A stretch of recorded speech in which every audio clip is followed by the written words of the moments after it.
Welcome to Drinks with a VC, where we explore the humanity behind investments. Grab your favorite drink and join us as we laugh, learn, and liquor up with some of our favorite venture capitalists.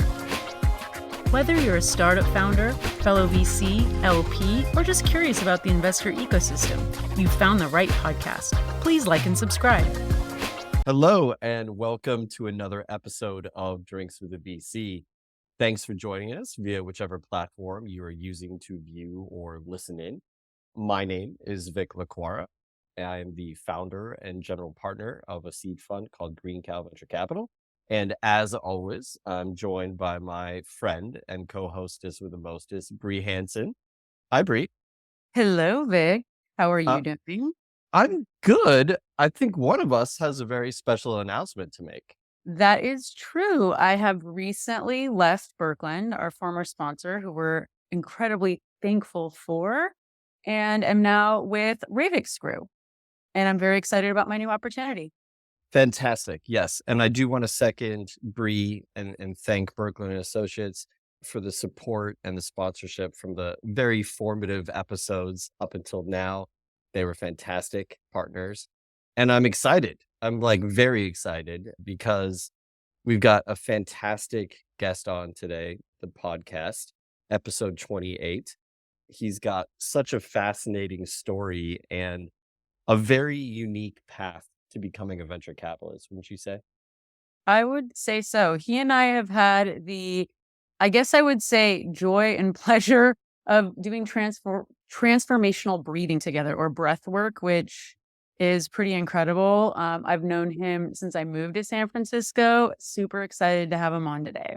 Let me get into the intro because we need to reserve all the time we can for the conversation. After graduating from the University of Colorado Boulder with a BS in business management, he moved to LA, where he worked at C as an agent in training.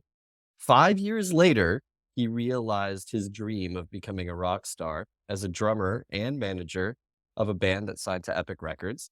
They toured with Santa Gold, opened for Third Eye Blind. They've appeared on the Letterman and Leno late night shows.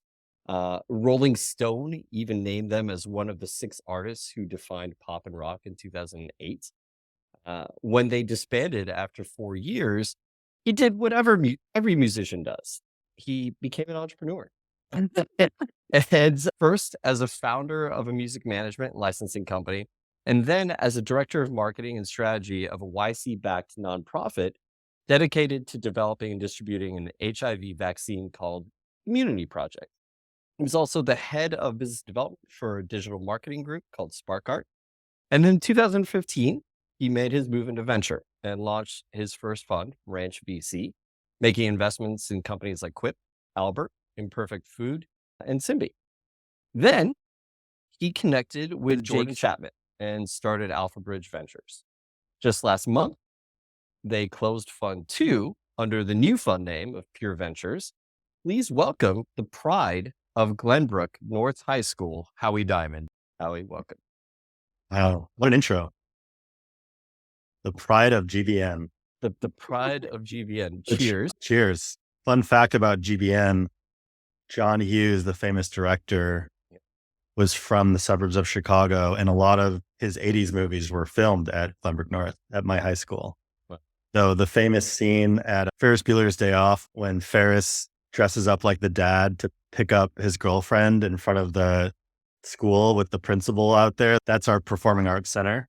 And then at the end of Breakfast Club, that famous scene, like the very last scene when Judd Nelson pumps his fists in the air on the football field, that's my football field. Tell us a little bit about your early days growing up in this idyllic town of Northbrook. Oh, yeah. It was very sheltered. It was a suburban bubble. A lot of Jewish parents want to raise their kids there because it's safe and it's got some of the best public schools in the country. I had incredible friends, and we all were obsessed with the Bulls, obviously, in the 90s because they were arguably one of the best teams of all time, or a dynasty. Yeah. Every kid had a basketball hoop on their driveway, and everyone wanted to be like Mike. Yeah. Like that commercial.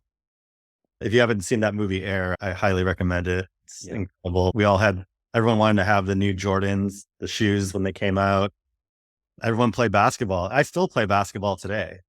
So it was like a big part of my Chicago's a big sports town. Yeah.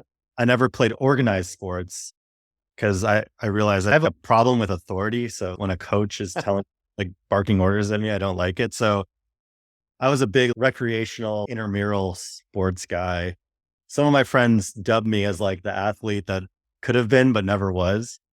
I was big on basketball, and then skiing doesn't really make any sense being from Chicago, but I was really drawn to skiing. My parents would take us on ski trips, and the only place that we could really go skiing was Wisconsin, which were like these man-made shitty hills called Wilmot and Alpine Valley. Alpine Valley is famous because there's it's a music venue too. I think it's where Stevie Ray Vaughan died in a helicopter crash. But I was obsessed with skiing, and I actually went to University of Colorado Boulder mostly to go skiing. Didn't really care about learning, didn't really care about school was not my thing for a long time. Already in school, no. Yeah, I just wanted to be out in the world and experience new things and be with my friends for the first 20 years of my life. Mom and dad choose the idyllic neighborhood, which I think anyone who grew up in the 80s or 90s probably pictures where you grew up as the iconic American place to grow up, because you're thinking Home Alone, Breakfast Club, Ferris Bueller's Day Off, and that's pretty much where you live. So who are the Diamonds? It reminds me, one of our favorite movies we watch as a family is We Are the Millers. I don't know if you saw that. Yes. We're not like that, but You're not going to Mexico and bringing drugs over? no, but we did have some fun family adventures. So if there was a movie, We Are the Diamond, you're asking what would that plot be? It would not be as exciting as We Are the Millers, I'll tell you that. But it was good. My dad is an accountant and my mom is an artist. And my dad was a partner at his accounting firm. And so I have a hybrid brain, literally genetically. Like half my brain is business and half my brain is creative. Yeah. And when I was in my artist phase doing the band thing, which I've always viewed as looking reflectively, like the band was like my first startup.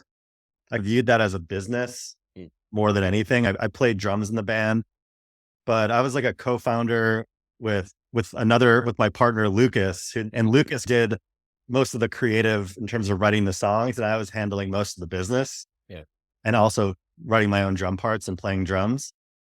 So I view that as my first company as an entrepreneur. I learned an incredible amount managing the band and just learning by doing and failing and then figuring it out. So I'm a very like experiential learner, just like the classic entrepreneur, just jump in, go in full force, and then like somehow figure it out. But yeah, so my dad's an accountant, my mom's an artist, and I just have this brain that I tap into both sides, and it's been really helpful for me in all aspects of my career, from the music industry into what I'm doing now. I try to find creative ways, obviously, to run my own business and my own fund, but also try to find creative ways to help the portfolio companies market and brand and find new ways to distribute their product and communicate their product and new content ideas. I'm constantly trying to find those creative outlets to tap into. So it's a pretty normal childhood, nothing too crazy. I guess a couple fun facts. If you want to hear some fun facts, Bree? Please. Yes. Vik? Okay. My parents got divorced when I was like 6, and they got remarried to different people when I was like 9 or 10. So I grew up with 2 families. My step family on my dad's side. So the woman that my dad married, her name is Susan. And her name's Susan Diamond. So my dad's name is David Diamond. He met a Susan Diamond and comes to realize that the reason her name is Susan Diamond is because her previous husband was also named David Diamond.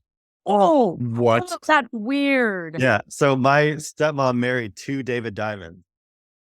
She doesn't have a type. She has a name type. She has a name. She really wanted to keep the last Wow. name Diamond because that's a great last name. It is a good last name. And when I say that the David Diamond number 1 and David Diamond number 2 couldn't be more different, literally they couldn't be more different, but they have the same name. And yeah, it's a fun fact. Did- And the other fun fact is that she has 2 kids, a son and a daughter.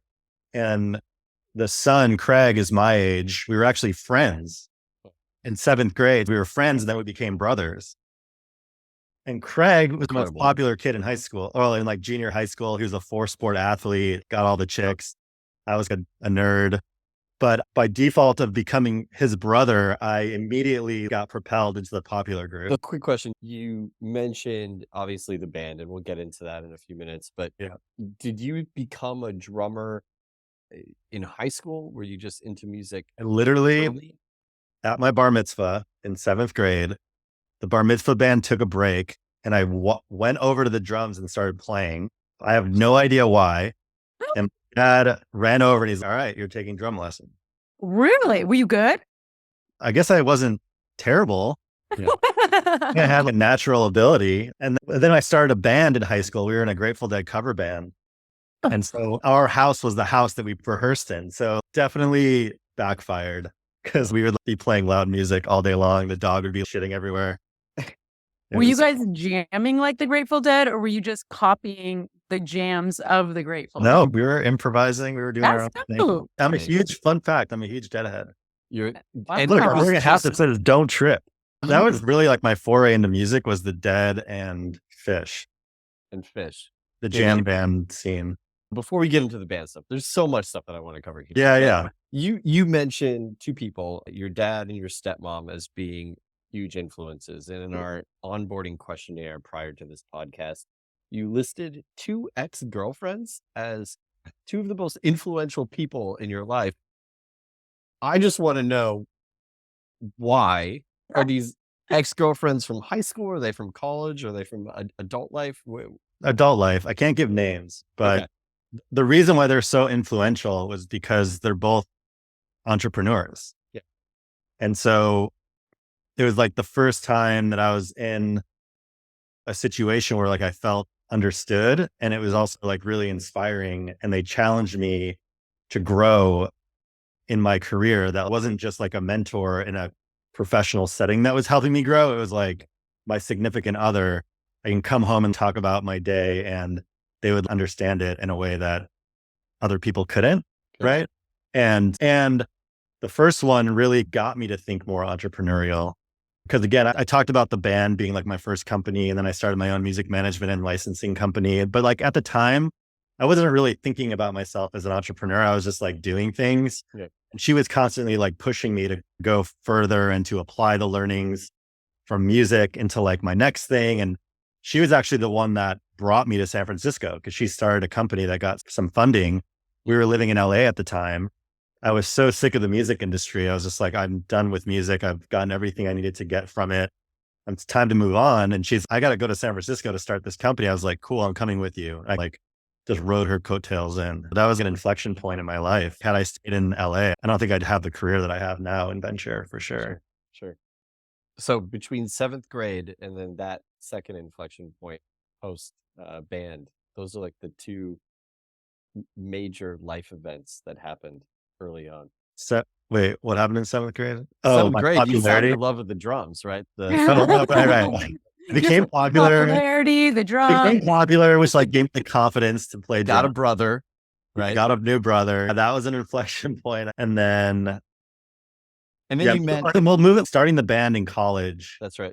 and then deciding to, when we graduated, to move to LA and do it for real. That was another big decision, obviously. What was that conversation like when you were huddling with Lucas, with Tad, I believe, and you're all at the University of Colorado Boulder, and you're saying, okay, we want to take this to the next level. We're going to go to LA. I was like, let's fucking do this for real. Which in hindsight, like I had so much confidence that we were going to make it, just blind.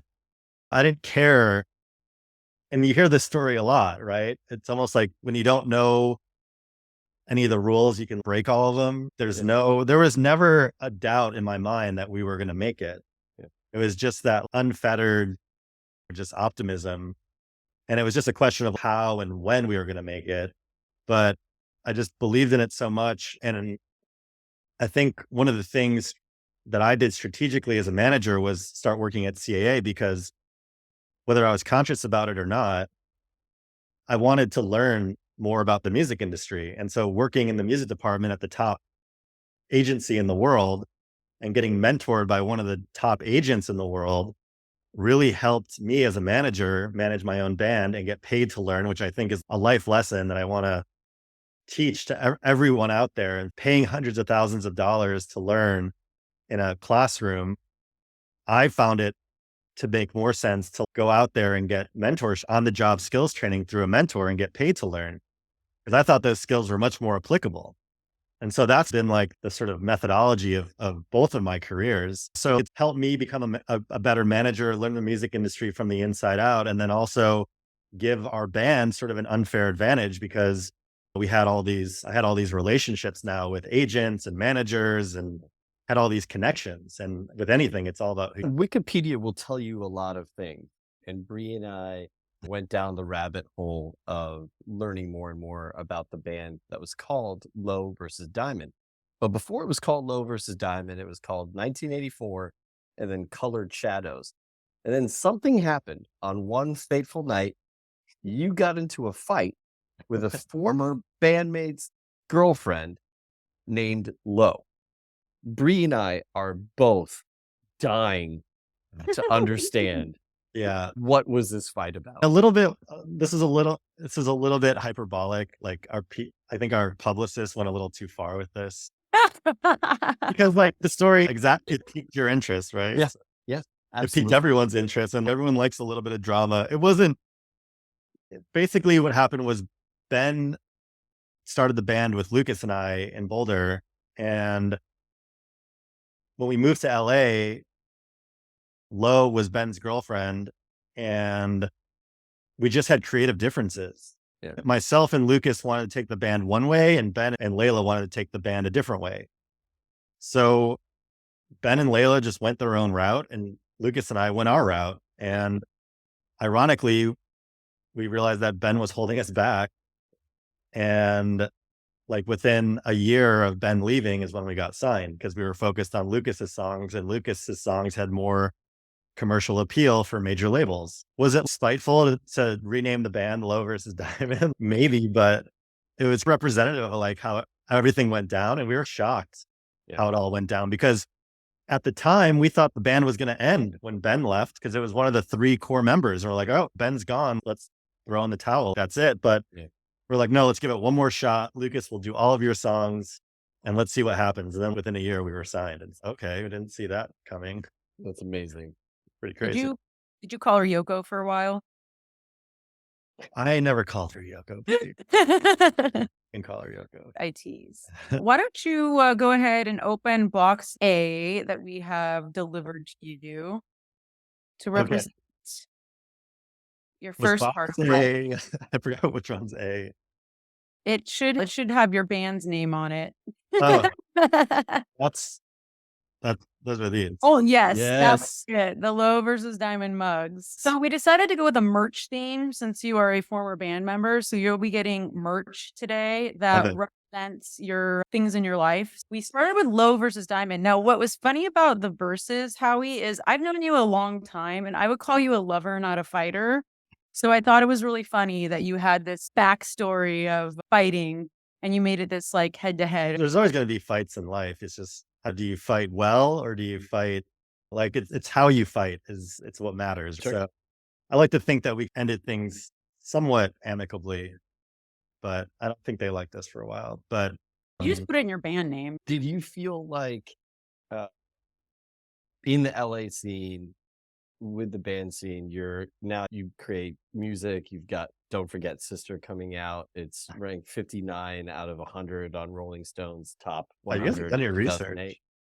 But you're there, and now how surreal is it to be on the Letterman show and on Leno? No, it was a dream. I remember, man, I had like boundless energy in my 20s. So I started in the mailroom at CAA. They want you to start from the ground floor. And I just had this relentless pursuit to achieve. I don't know where it came from. I don't know what I was proving or who I was trying to prove it to, but I was like, I'm going to do whatever it takes to make this successful. And that meant working 10 hours a day at CAA in the mailroom, working up to the music department, working for one of the most demanding agents in music, Jeff Frasco, who's a good friend of mine now. We were friends back then, but he was my mentor. So working 8 to 10-hour days, no more, 10 to 12-hour days at CAA, and then going straight from CAA to the music studio, which was downtown LA on 7th and Santa Fe, called Downtown Rehearsal. Back in the early 2000s, it's not what downtown LA is now. Even now, it's sketchy.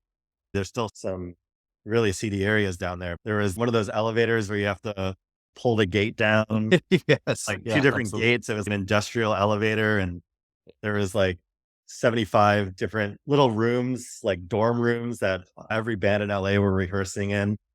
I would just go straight from work to downtown rehearsal and rehearse for 4 hours. And I literally did that 6 days a week for 4.5 years. And we were partying because we're a band in LA in our 20s. I was burning the candle so hard at every, on both ends.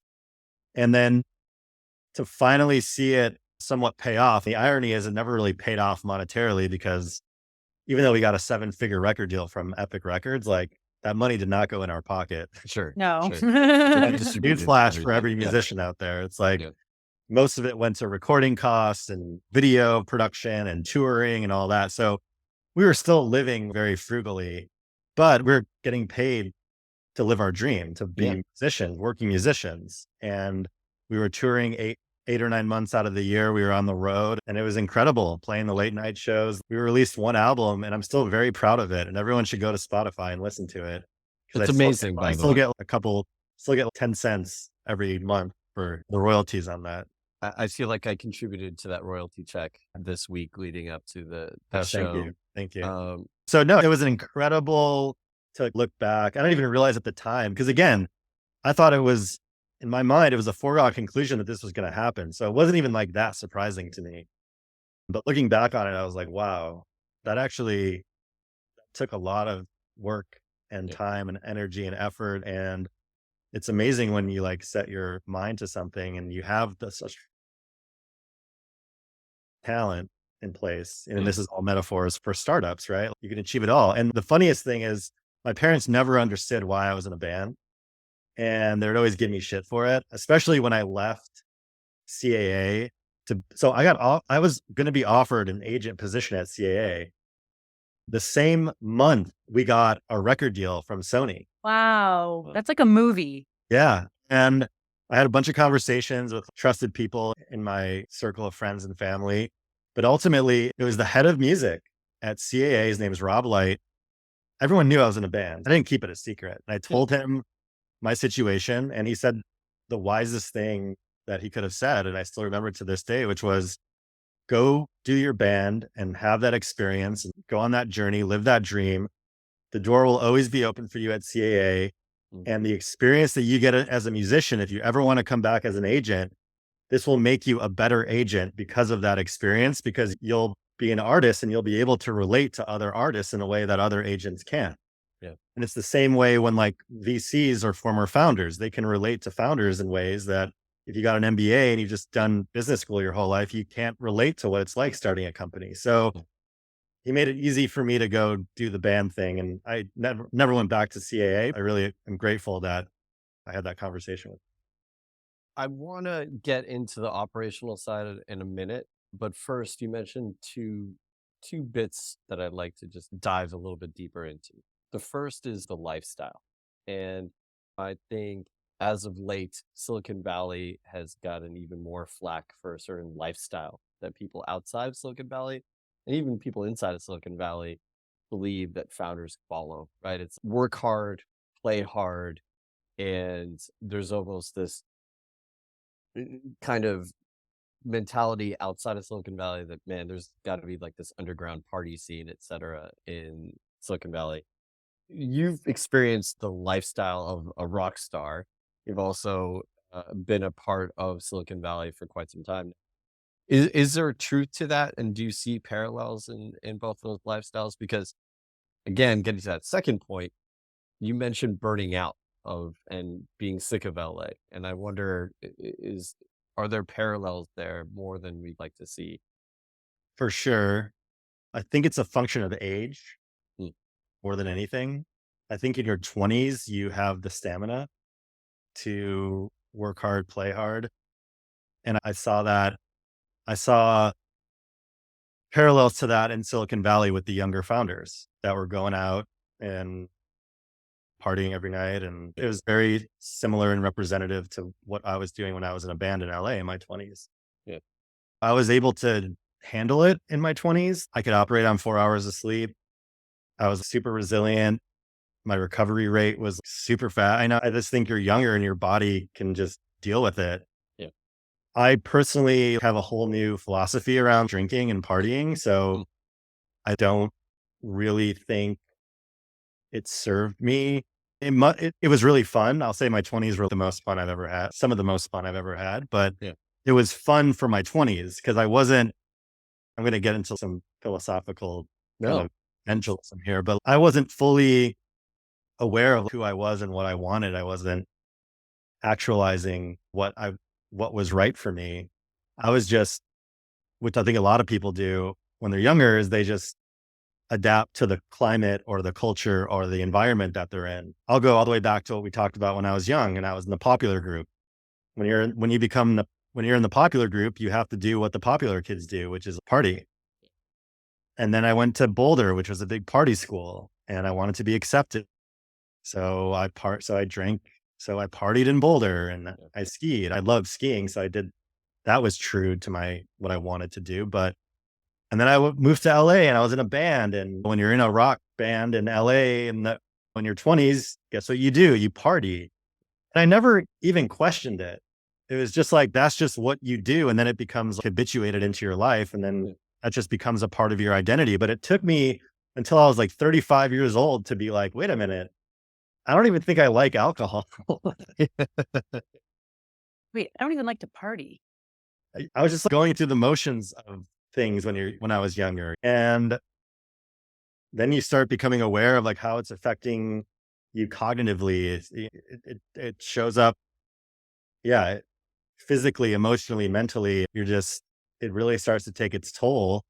And maybe it didn't show up as prevalent in my 20s. There was a lot of days where I was hungover in the mailroom at CAA. And there was a lot of days, I think when I was working on the music for the partner in the music department, his name is Jeff Frasco. You actually couldn't be hungover working for him. So that kind of kept me more balanced. On the straight and narrow. You had to be on it. And my philosophy now is, and then I really stopped drinking and I pulled back on all the partying, because I got it all out of my system and it just stopped being fun. Yeah. But B, I think John Mayer said this or someone, because when he stopped drinking, he said he wanted to operate at 100% of his potential. Sure. And so when I was transitioning out of music to venture to a new career that I had really no experience in, and I wanted to learn everything. I wanted to take a very autodidactical approach and like just learn as much as I could. Mm-hmm. I didn't want to have any excuses not to fall short. And yeah, I really pulled back on drinking. And then when I started my first fund, I just didn't want to have any excuse to not perform at my highest level. And especially when other people were giving me money. So that's when I cut drinking out completely. I still drink wine every now and then, but anyway, to go back to your question, I see it. I see people partying that are younger. I don't see it as much as people get older. I see it fade away. So that's why I think it's really a function of age. Yeah. You went into like winning the popularity lottery as being a rock star, to then having your ex-girlfriend really be a catalyst for you moving back up to the Bay Area, and you link up with a YC startup. How did that happen? Because now you've won the popularity contest of the startup world, right? You've got it in with a YC company. Yeah. So Jeff Frasco was a big influence in my life on the music side. And I think that's what helped my band succeed. And then my first job in San Francisco was working at a startup studio called Spark Art.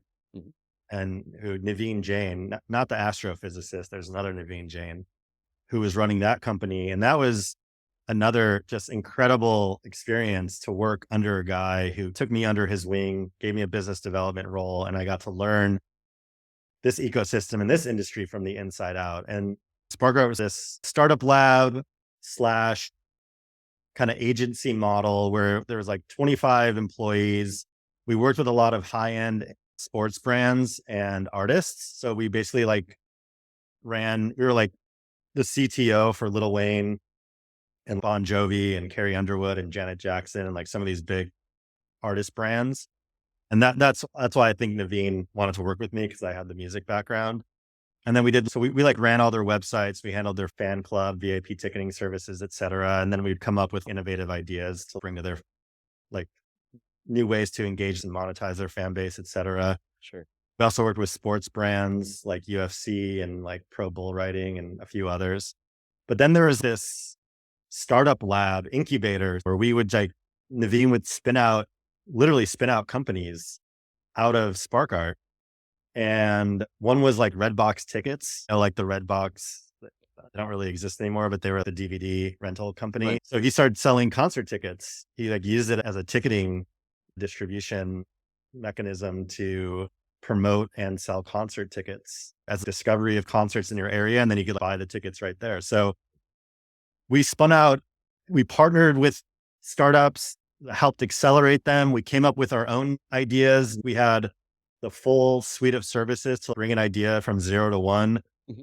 We did everything from marketing, branding. We had a front end, back end development team. We had a 25,000 square foot fulfillment center that did everything from point of sale to pick, pack, and ship to fulfillment. We launched Donny Osmond Home, which was a big home furnishings brand for Donny Osmond. I call it my 4-year MBA program, Silicon Valley MBA program. I got to sit front row and got a fully comprehensive, immersive education around startup world on every aspect. And then he launched a venture arm. So that was my sort of foray into watching how to build a portfolio, how to diligence companies, how to source deals, et cetera. So the Immunity Project came out of the incubator. Okay.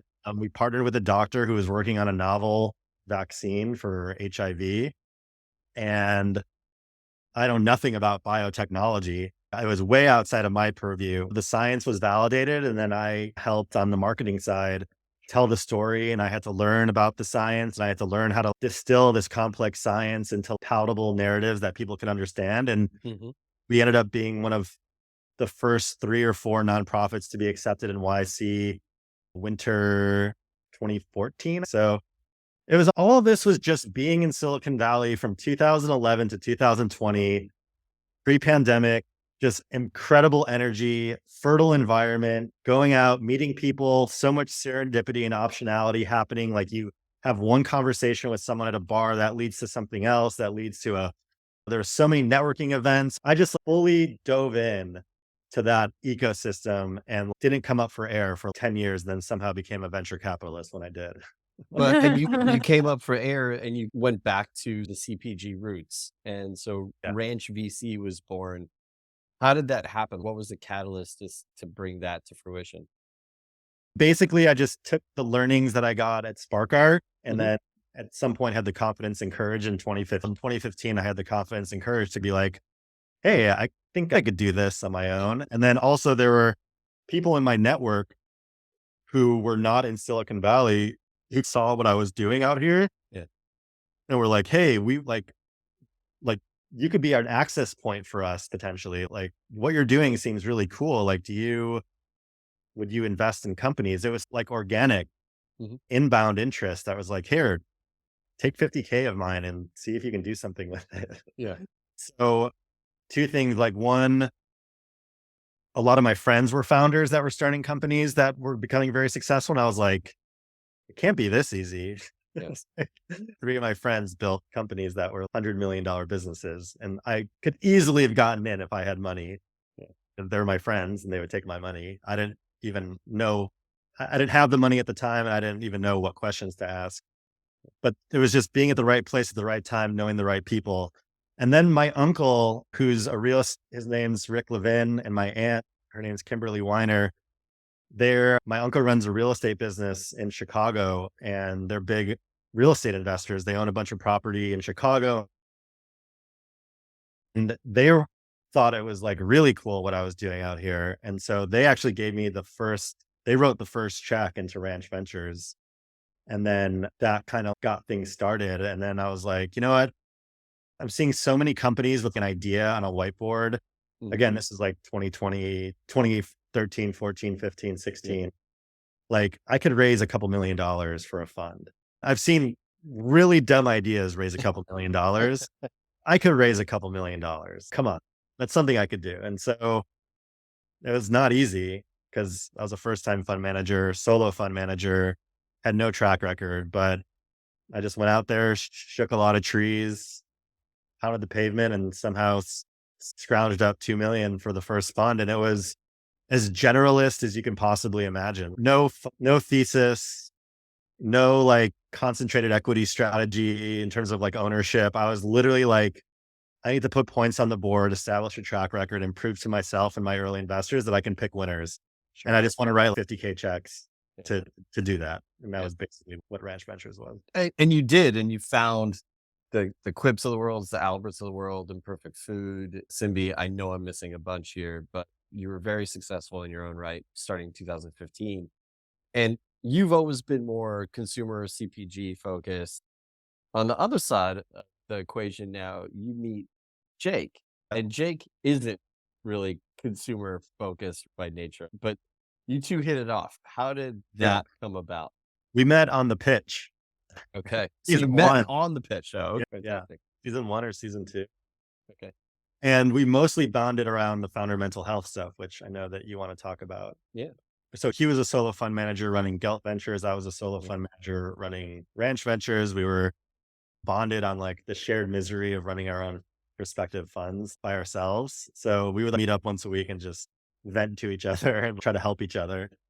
And then we started talking about what we were going through personally as fund managers and how taxing it is to our own mental health and wellness. And then we started talking about how our founders are going through the same thing. And this is like a pervasive problem and no one's talking about it. And that's when the light bulb went off for us to do something about it. So the primary reason I got into venture is that I wanted to try and solve some of the world's most existential problems through investing. I was drinking the Silicon Valley Kool-Aid around, I want to help make a dent in the universe and solve these huge problems. I came to realize that nothing has the speed, scale, and positive feedback loops of solving these problems more than early stage private sector combined with an abundance of cash flow. Yeah. So when I launched Ranch Ventures, I wasn't a CPG fund specifically. I got set out to dedicate it to technologies that I felt would improve the planet's future, which were in like biotech, healthcare, AI, finance.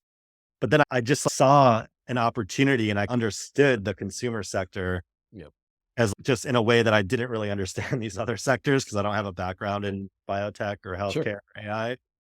But consumer just made sense to me. But I wanted to invest in consumer companies that had some kind of angle like better for the environment or like upcycled food, beverage. I dabbled in a bunch of different sectors, but then I found myself enjoying investing under the consumer umbrella, which was everything from consumer hardware, consumer software, CPG, e-commerce, direct to consumer, subscription models, marketplaces, et cetera. So there's a lot that falls under that.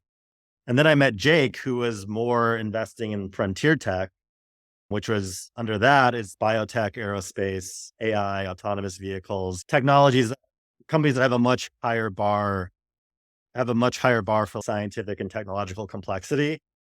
And that was his domain expertise. So we put the two together and came up with this barbell approach investment strategy. Focusing on consumer and frontier provides us with this really interesting diversified model of investing in terms of liquidity timeline, plus risk profile, plus return multiples. So like, for example, the exit timelines between frontier and consumer heavily favor consumer because M&A activity is like much more prevalent in that under the consumer space. So we can get liquidity faster and return our investors principal much faster from our consumer deals, while the larger return multiples favor the frontier tech companies that Jake's looking at. But it has a much longer runway is required to build those types of products and companies. But there are opportunities to sell the IP before these companies even go to market in certain select cases. But our thinking was like, okay, consumer will give us quicker liquidity. They probably top out at like 250 million, 500 million is like where the top successes in our consumer brands are going to cap out at, but we're investing in like 15 million, $20 million valuations. So that's still a great outcome. Sure. But like the $1 billion decacorns are going to be in the companies that Jake's building that are going to happen year 8, year 9, year 10, or the consumer liquidity could happen as early as year 2, year 3, year 4. So we devised an investment strategy around that thesis. What really intrigued me and drew me to what you and Jake were building early on was this other piece that you mentioned, right? Around founder well-being and mental health and mental wellness.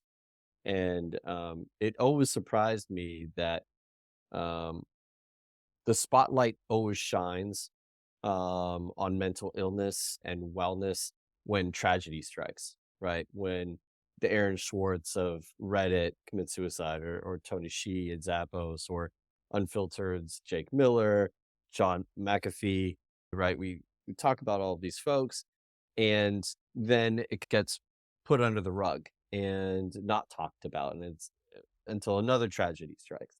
And it always surprised me because, again, and I'm quoting an Entrepreneur Magazine article, one physician conducted some research and said 72% of entrepreneurs that he interviewed reported having mental health concerns. And as venture capitalists, we always say to our founders, we're going to let you do what you do best, and we're going to help take care of all of the fringe stuff as part of the value add that we provide beyond the check.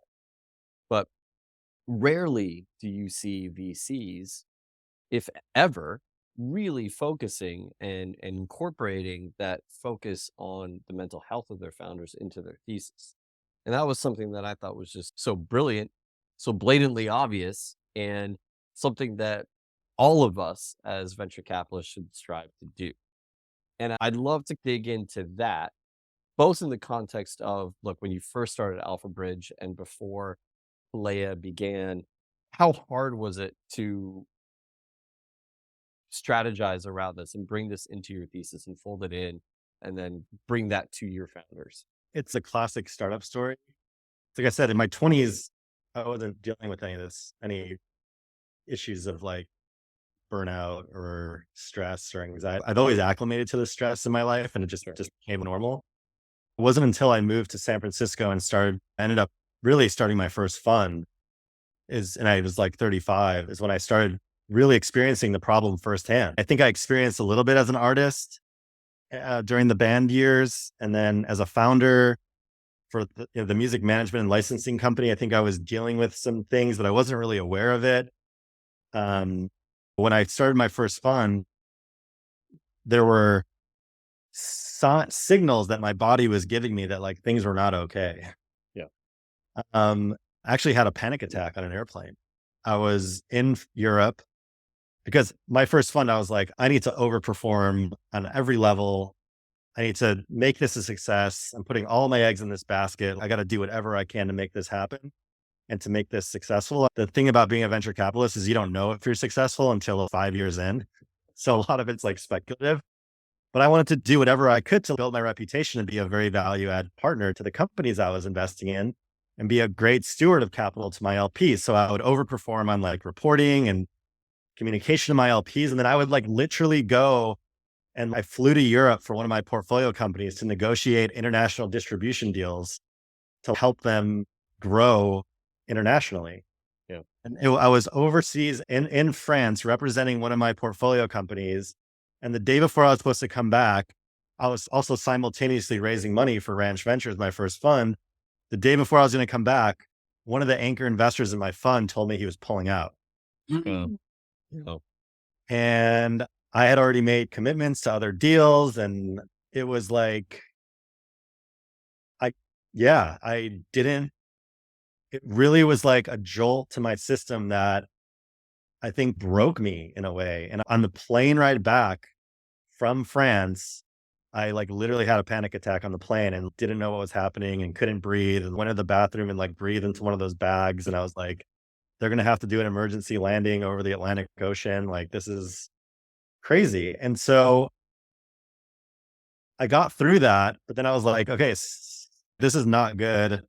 I need to figure out, like, I need help because I'm suffering physically, emotionally, mentally. It was the first time I've ever had to deal with it.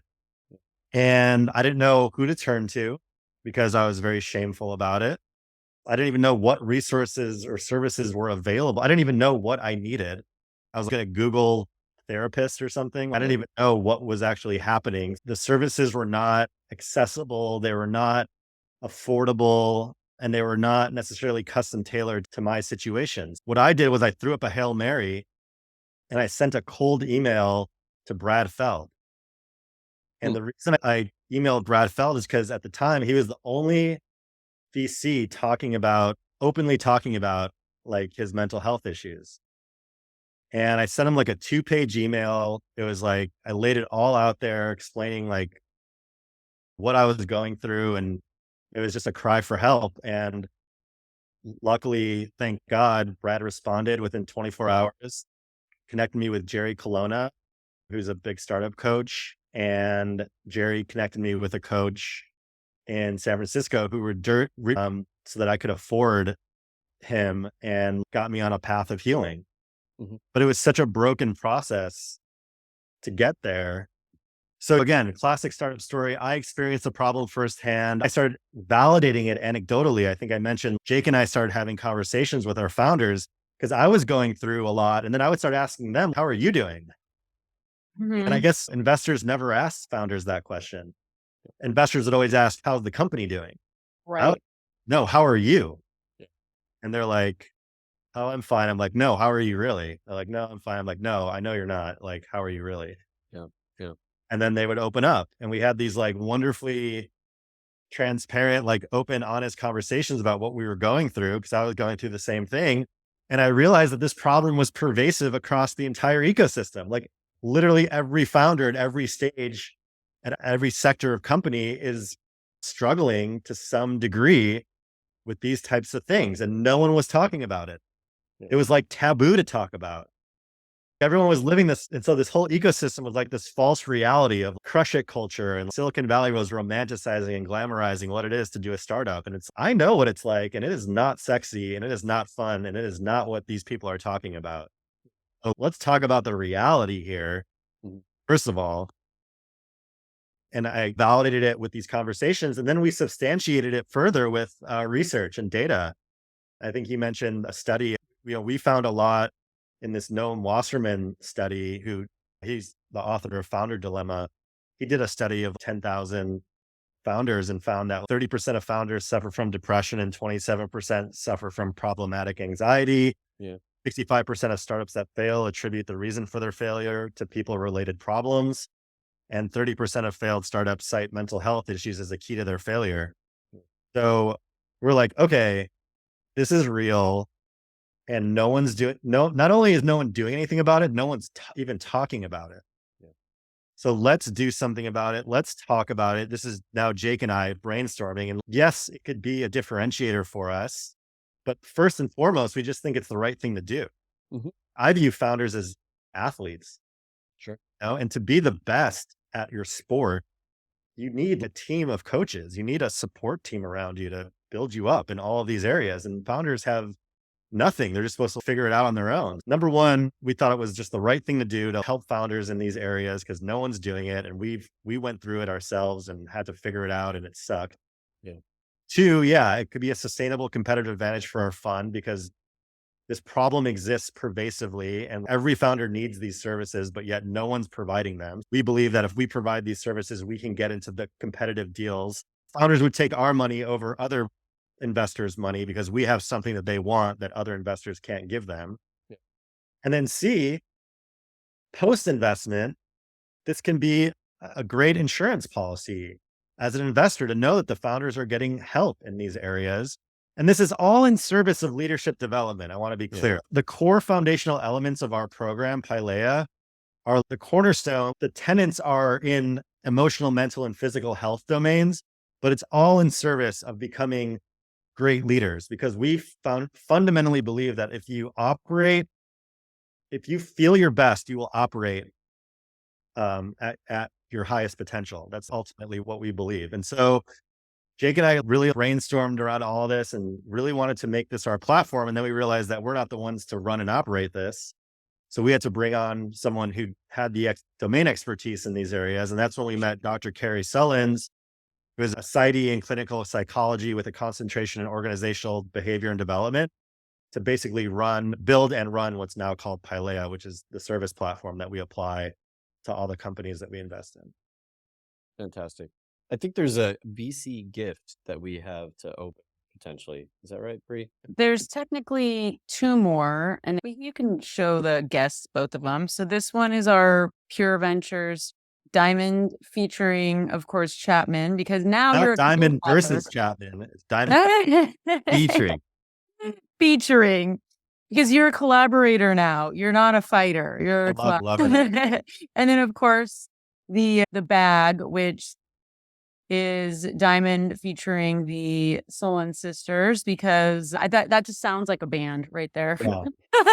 Now, I will say this could be a versus, because like It could be. your first getting Pilea off the ground, we had some pretty epic battles about creative direction I'm sure. and business model, but it's all good now. So Pilea, it's actually named after the Chinese money plant.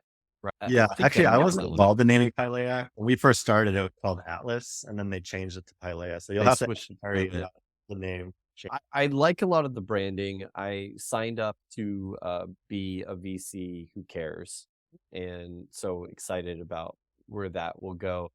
We actually talked to a number of founders and VCs before this episode, and we asked them what are some burning questions that they would want to get in front of you on this topic of mental health and wellness, because you're really at the forefront of this. And as a differentiation, this is really important. I think you would agree, if more VCs were armed with these tools to check in on their founders, create spaces where their founders can be vulnerable and really thrive, then we'd all be in a better place. Yeah, that's a key point, actually. So Pilea started as our in-house platform that we applied to every company that we invested in. That we paid for the founders to go through Pilea for the first year. We literally invested in the people behind the companies and put our money where our mouth is. So Yeah. that's still the case today, even with our new fund. But we spun Pilea out as a separate organization because there was a lot of inbound interest from other VC firms, other accelerator programs, other companies that were not in our immediate portfolio that wanted access to these services. And so we said, we could either keep Pilea proprietary to our fund and keep it close to our chest, or we could open it up to the broader ecosystem, help everyone, or to help whoever wants it. And we chose the latter because we firmly believe that the value that's created in Pilea by working with as many people as possible will directly be captured back to the fund. And that's been the case. We've gotten introductions to more founders, more fund managers, et cetera, because we're providing something, again, that's really valuable, that we're really proud of, and that actually works. We've been in market for 4 years. And the other thing is that everything that happens in Pilea stays in Pilea. There's literally a confidentiality agreement between the fund and Pilea. So we don't know the specifics of what our founders are going through. We just know that they're getting the requisite help that they need. And we did that intentionally to create that space of confidentiality, privacy, it's vulnerability, et cetera. That was really important for us to create that structure to make sure that founders can handle whatever they need to handle and not worry about the specifics getting back to us. One VC or aspiring VC asked, what are the early warning signs VCs should be looking for in their founders around burnout? And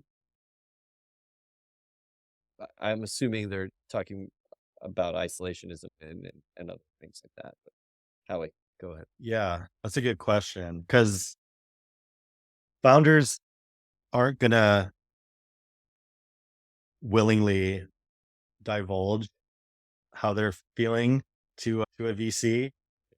I've literally asked the question like straight up, hey, you've been doing this for X amount of years. Are you tired?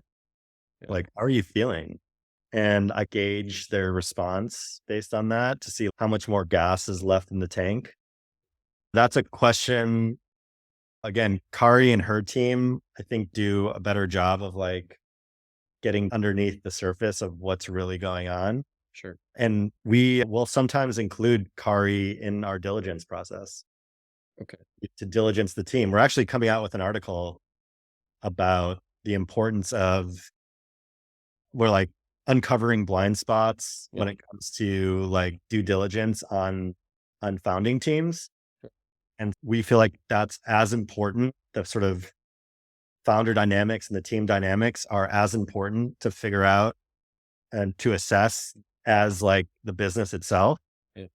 And having Kari come on board for that process to do what she does as a psychologist, Sure. to really see what's going on with this person and with this team is incredibly valuable to us. Now, it's such good timing because we're like literally coming out with this article where we analyze. Now, I don't know how you want to form this into a question, but one thing we think is really important is analyzing complementary skill sets.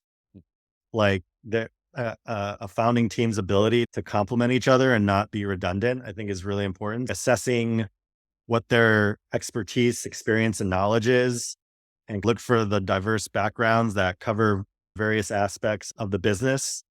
Just one founder is proficient in technical skills, one's proficient in marketing, one's proficient in financing, operations, et cetera. So we feel like cognitive diversity is really important, and a balanced blend of skills is going to give them a competitive advantage to tackle these challenges effectively and foster innovation, et cetera. So I think you could form a question around that in terms of like, how do you guys complement each other, or what are the sort of skills that you have on the team that are diversified in a good way? I think talking about gauging commitment is another one that we're big on. Passion and conviction are driving forces behind any successful startup. So I think investigating the level of dedication that each team member exhibits is really important. And because like passionate individuals are more likely to persevere through the tough times. And so figuring out the why, I think, of why founders are doing this, and hopefully if it's mission driven versus money driven, right? Is this something that when I was doing my band and when I was doing my fund, I didn't know where this motivation was coming from. I just knew that I wasn't going to fail. Failure was not an option. I was going to do everything in my power to make this happen. And that it was just a foregone conclusion. It was just a matter of when and how. It wasn't if. So I think pulling that out and seeing if founders are just doing this as because there's like the wrong reasons to start a company, there's the right reasons to start a company. And I think, again, like a lot of people start companies for the wrong reasons, which is more some kind of like a vanity play in some regards. Being an entrepreneur. We've all met the grifter who's, I want to be a CEO. And you're like, CEO of what? I call them entrepreneurs, right? Entrepreneurs. Want to be entrepreneur. That's a great one. I haven't heard that before, actually. They love that term in LA because there's a ton of them. Oh my gosh. There's a ton of them everywhere. Part of our job is to find the real deal operators and executors and entrepreneurs and get rid of all the wannabes. You know where you see there's a lot of entrepreneurs? This is when you learn everyone's an entrepreneur. When you get on Tinder. That's everyone is a CEO. Everyone's a CEO of something. Everyone's an influencer. Everyone's a CEO. Right. And none of their companies make money. Yeah. I find one of the attributes, we're talking about resiliency, we're talking about complementary skill sets. I look at particularly solo founders, if they're able to delegate and trust their team members to a certain extension, right? Otherwise, if the trust evaporates or if their ability to delegate evaporates, then it's all in them and it's going to come down so much harder on them, right? They're going to experience anxieties, the hitting walls so much more often. I think communication and conflict resolution is another huge one. Yeah. You can literally just ask the founders these questions like, how do you guys communicate with each other and how do you resolve conflict? Sure. How much, what is your commitment level to this company and why are you doing this company? What are the skill sets that you guys have that complement each other or that are redundant? You can literally just ask those questions and see how they respond. What do you think about and how do you go about not just enforcing, hey, founder, we really want you to go through Pilea and do this program, but we also want you to think about your founding team and the people underneath you specifically and their mental wellness. How do you go about That's all wrapped up in the Pilea ethos. okay, So we believe there's a trickle down effect that happens when you prepare the founding team and the executive team with these weapons to combat mental health, wellness. But there's a huge culture building aspect that is like all of these aspects are ingrained or infused in the culture. And then you're building a culture that's going to have these elements that are so apparent in terms of making sure that people are operating at their fullest potential and not burning out, et cetera. But it starts with the founders feeling it firsthand and believing it and experiencing it, and then trickling it down to the other employees, which we believe is going to, help attract top level talent, since there's always been a talent war. I think now more than ever, like there's the labor force has a lot of the power right now. And how do you get people to come work for you?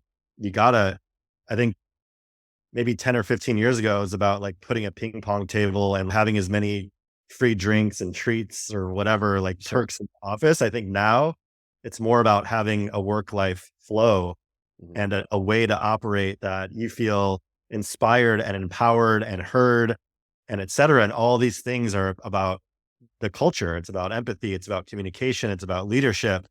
And I think these are the things that attract, people to companies now. Yeah. Do you expect the founders to then take the principles that they learn in Pilea and then infuse that into their teams? Or do you feel like it's your responsibility, yours and Jake and the rest of the team to say, hey, we've given you some of the tools, but we're also going to help you build that culture We've yourself? we've expanded the program in such a way where if and this has happened, if once the founders feel like experience the benefit of Pilea, they'll bring Pilea on in the capacity of you're our in-house kind of like coaching platform Mhm. that's going to work with building a wellness culture and going to help us programmatically build tools and processes that are going to help this company flourish as we scale. Yep. So it's not just doing like one-on-one coaching. It's potentially we've expanded the program out into being more of like an enterprise type of service that could be involved in every stage of the company's growth, which we've already started doing, which is cool. So sometimes the founders, I guess, could take learnings and apply it on their own, but we've seen that a lot of them want to have some presence of a program like this in-house so that they can like from every employee that they onboard, it could be part of the onboarding process for them to speak to one of the coaches in Pilea for them to understand what services are available and like how these services are ingrained in the company culture. So I've had the privilege of working with Atlas and Pilea since the inception through TriNet, Brooklyn, and now Ravix. We've sponsored many of your events, and I've seen firsthand the testimony of some of the founders who have said this is totally it changed my relationship with my co-founder. If they're running a marathon, Pilea is like the water they're drinking to keep them to get to mile 26, right? What do you do with those founders who initially push against having this type of thing? There's some defensive mechanism that comes up when suggested. And how do you guys work through that ego? Yeah, it's a good question. Candidly, I think 90% of our portfolio companies have gone through Pilea in some way, shape, or form. So it's very rare when they don't. Pilea is custom tailored to each founder depending on what they need, how much time they want to allocate, et cetera. So some founders just want to dip their toe in, start, and then evolve the program, evolve their kind of engagement as they go along. But it's the only times that people have not done it is when literally they've had their own coach or they're working with someone else. So the overwhelming response and sentiment that we get from founders is like, where have you been my whole life? Thank you. I've needed this. If anything, if a founder's, I have everything figured out on my own, like I don't need this shit, it actually is a red flag for us to want to partner with that person. Because one of the core attributes of a founder that I really want to work with and support is someone who has the humility to say, here's what I'm not good at. And it takes a continuous improvement approach. Yeah. If you think you have everything figured out and you're like the best at everything, I'm like, you're delirious and you're, hey, no one's going to want to work with you. But we've all met those founders, and I think I like don't want to work. I don't really want to work. there's a continuum, and we've all met that like founder that's on this side of the continuum. And I'm glad you don't. Because that's going to create toxic work cultures. Like we like Vik talked about the extreme examples of founders committing suicide, which is the most tragic. But there's a number of examples of these toxic work cultures too. Yeah. And that stems from the founders. That all stems from the founders not understanding how to lead properly. And it's all an extension of them and them being cantankerous and like the toxic founders create the toxic workplaces. It's very simple. And then a lot of companies don't get past that. I've seen so many failures of companies because of toxic cultures, because of co-founder relationships that are super toxic. And so it's all that stat that I go back to, 65% of startups that fail attribute the reason for their failure to people related problems. Like that's all under the people related problems umbrella. And I'm going to say, I don't think VCs are honest about that, because when I ask VCs why their companies failed, they always say product market fit. And I'm like, BS. I guarantee you they could have had product market fit had there not been co-founder toxicity happening. Exactly. Yeah. So funny that you mentioned that, because I really do think Howie and Vik, both of you, are some of the only VCs that are realistic about this. Many just like to put their head in the sand and be like, everyone's just fine. And I have the best founders ever and they don't need any help. They've got it. And I appreciate that you've taken so much to put in content for these founders that can help them get through this. I also wanted to ask you more about the tools that you recommend founders use, both for their mind and for their body, in helping regulate the stress and anxiety of being a founder. Because I know there's a lot of different tools you use. That might be another Kari question. Personally, I have a coach, I have a therapist, and I have a Theragun.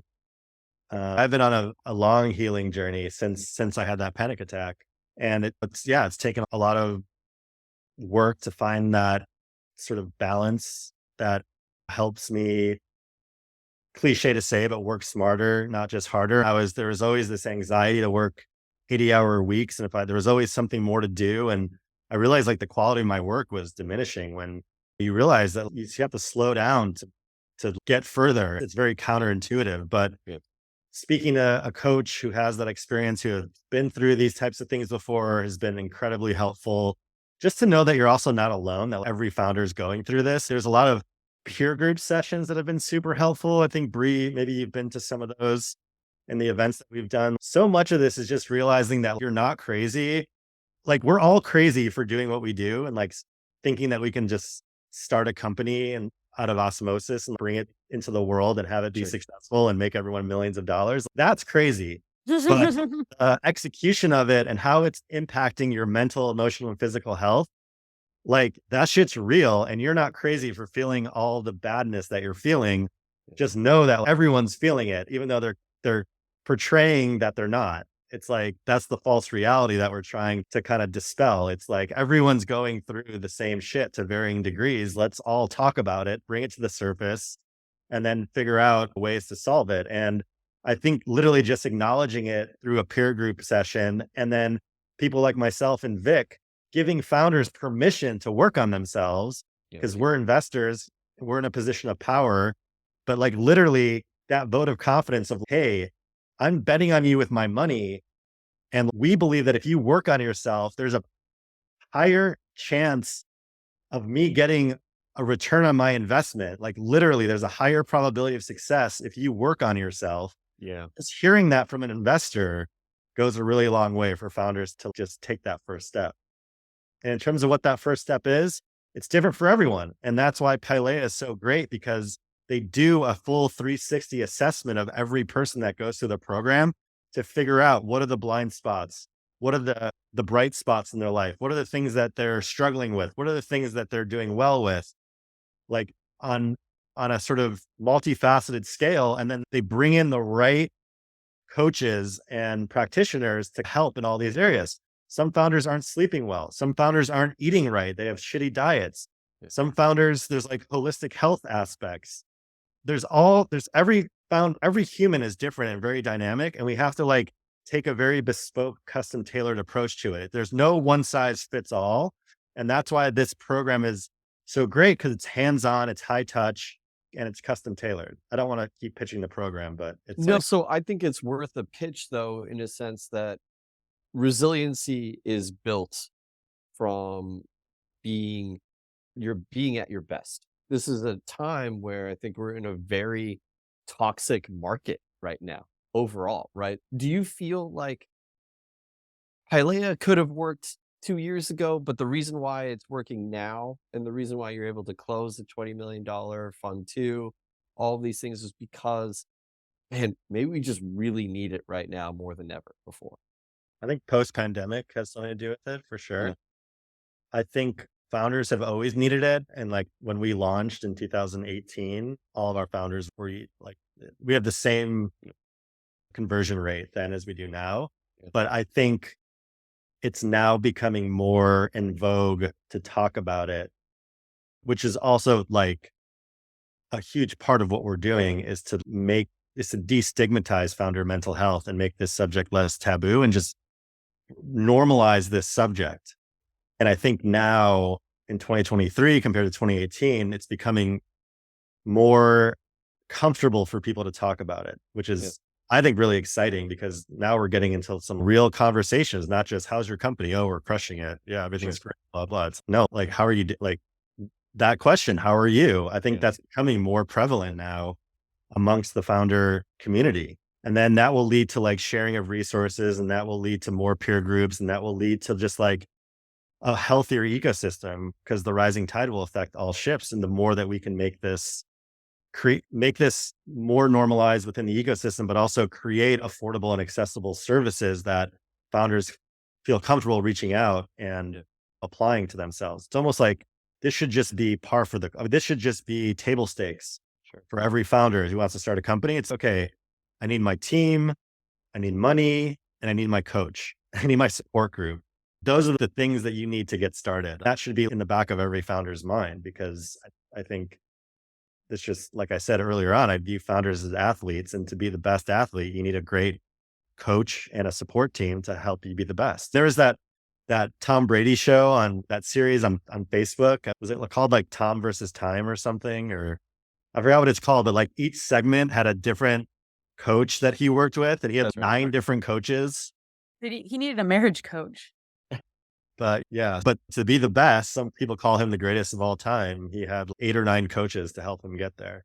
And I think it might have even been Michael Phelps. It was some Olympic athlete that said, if I get a coach and they even make me 0.02% better than I already am, that could mean the difference between a gold and a silver.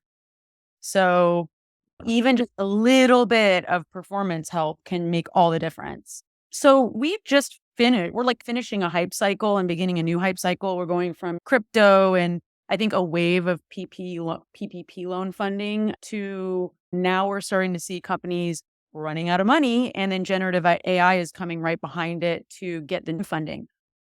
We're going to see, I don't know, a wave of founder failure. What is your advice to the founders out there who have 2 or 3 months left of runway? They can't sleep at night.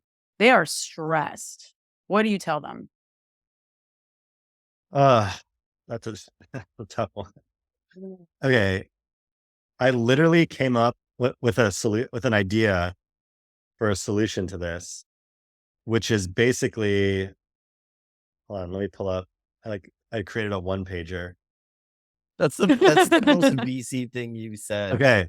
In this whole conversation. Because Bree, I totally agree with you. And I came up with this idea because we're trying to figure out what our venture studio is going to look like. And I came up with this idea called Rescue and Restore Venture Studio, which is basically a 3 to 6 month program that catches teams of unsuccessful venture-backed companies and resuscitates them by providing capital and a new start to build on previous experiences. Some people got caught up in the hype cycle of Web3 and built the wrong thing, but are super talented operators, and you return the money and start something new. That's my advice.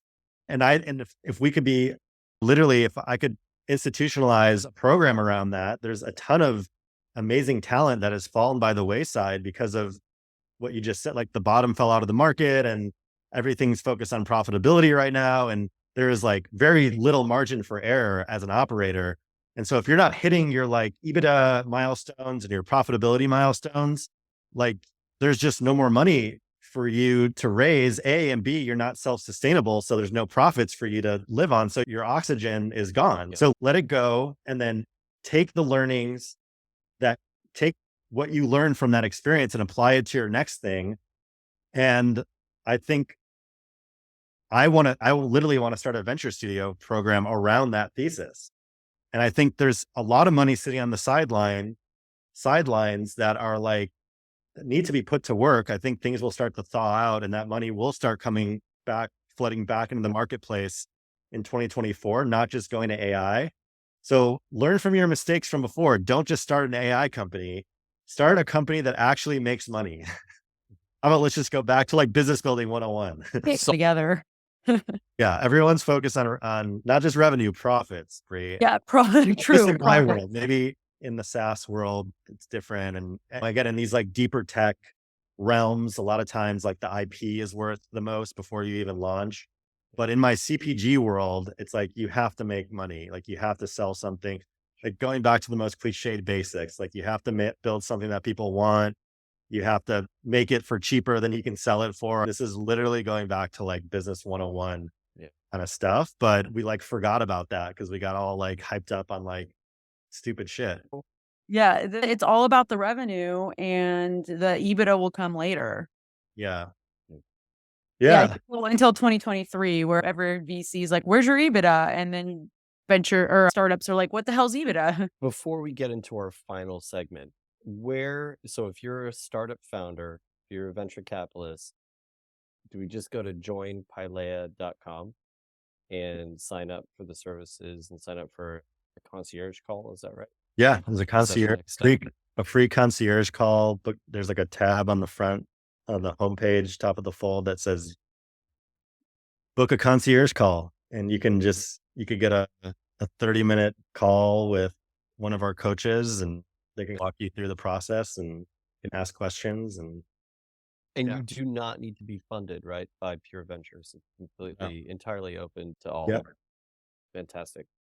I think that's the key there. In order to propagate this way of thinking, it needs to be as inclusive as humanly possible, as accessible. So I applaud what you, Jake, and Kari and the rest of the team are doing at Pure Ventures. Are you ready to play 5 questions with Bree and Vik? So ready. Fantastic. Bree, kick us off. All right. First question is, what is your go-to karaoke song? Wonderwall by Oasis. Because everyone knows That's that a good one. That's a great one. I like Talk Tonight by Oasis, but they're both. Go ahead, Bree. It's a lightning round. If you could invest in any fictional startup from a movie, TV show, or book, what would it be? Oh, probably that technology in Minority Report. Oh, yeah, that's a good one. Yeah. Where they could see the murders before they have to. Would you need to have 3 like I invest in those pool? Yeah, and like women who are like the cogs. I think they're precogs, yeah. the precogs, yeah. Who could Nice. I want to invest in them? I think I know the answer to this one, but if you could do it all over again, would you rather be an investor or a builder? Oh, wow. I like both, but I really like the investor. I like being an investor because I like the portfolio model and not having all my eggs in one basket, but just like being able to help out. Like every day, I love how dynamic my days are. Like every day is different because I can just jump from one company to another. Also think about ideas for my own business and how to like this venture studio idea, this rescue and resuscitate venture studio idea. I love that. I can spend time on that one day and then help another company another day. And it really works well with my ADD. I'm a fan of that, by the way. We've got to talk offline about that together. All right. What movie best fits the future of the human race? Is it Wall-E, where we've all degenerated into an obese state due to anti-gravity in the metaverse? Is it Avatar, where we're dominated by this quest for resources, new worlds, and walking around in other bodies? Or is it The Matrix, where it's all a simulation and we're just being harvested for our power? I was going to do option D, which is Idiocracy. Oh, I like I that love one. that. Yeah. That's nice. Okay. That's a new one. There. We gotta add that to the list. All right, Bree. What is the one deal that you passed on that you wish you hadn't? Ooh, my anti-portfolio deal. I didn't have my fund up and running at the time, but I was really good friends, and I'm still pretty good friends with Jack Conti from Patreon. And I remember exactly where I was when he pitched me on the idea. Ooh. And I was a music guy, and it's just done so much to help the music ecosystem and to help artists and to get them paid and to have them control their own destiny. Loved it when I heard it, but I just didn't have the money or the wherewithal to even think about writing a check into it. But if I would have written a check into that first round, which was like sub $10 million valuation, I would have done pretty well. Yeah. That would have been a big one. Also, just like I'd feel so good about being a part of that because it's just such a good thing for the music industry where I came from, where I can tell you stories about like how toxic that industry was for us and like, in a band and like just not having like creative freedom to do what we wanted to do and being like, mismanaged by the label. And I don't want to get started, but Who actually has good stories about the music industry? yeah, I don't know. Like, I've never heard any good story about People on Patreon have good stories. Yeah, right? Patreon users for sure. They have like direct access to their fans, and it's great. Fantastic. At this point in time, we typically thank you for playing 5 questions with Bree and Vik and have you unpack a lovely Patagonia vest that has been detailed. This time around, you're going to have to wait for it because Bree and I are excited to unveil some new branding around Drinks with a VC that will come out hopefully at the same time as this podcast is released. Cool. So stay tuned for that. In the meantime, we would like for you to have the opportunity to cheers us out. And this is your moment to call to attention something that's really pressing or at the top of your mind, to say hi to mom, whatever you want to do. I just want to say thanks for having me. It's been a dream to be on Drinks with a VC. And just like it was a dream to be on David Letterman, this is my second dream coming true. Wow. I just want to also clarify, because I talked about a lot about not drinking. This is not alcoholic beer. So I don't want people to think I'm like... Perfect. That it's absolutely perfect that we were able to do this with non-alcoholic beverages in hand. And cheers to you. Yeah. Cheers, guys. Thanks so much for having me. Yep. Cheers. We're so grateful that we were able to interview Howie today and learn more about founder burnout. If you're experiencing mental health issues, please check out Pilea in the links, and you can always reach out to any one of us. My new firm, Ravix Group, just launched an amazing wind-down playbook, so if you're going through the end of your startup journey and need help, check it out. Thanks for cozying up and listening to another episode of Drinks with a VC. We are so grateful for our listener support. Feel free to reach out and add any of your questions to the comment section. If you have an idea for a guest or have some feedback, reach out to us on LinkedIn. If you liked that last episode, be sure to check out our others featuring VCs from Lightspeed, Bessemer, Hannah Gray, BTV, and Norwest. As always, don't forget to like and subscribe. Cheers.